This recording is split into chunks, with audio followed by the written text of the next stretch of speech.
Bom dia, na paz do Senhor. Deus manda dizer para o Vinícius que, assim como ele é amado por toda a sua família, Deus ama ele também. Por que que Deus ama ele também?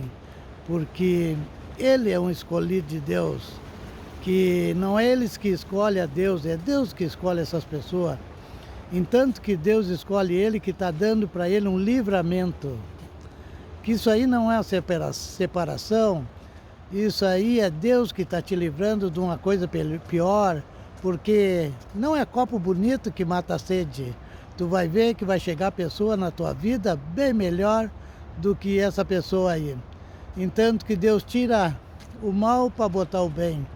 E pessoa de corações bons só se relacionam com pessoa de coração bom. A primeira pessoa que chegar na tua vida vai ser pessoa de coração bom. Bom dia.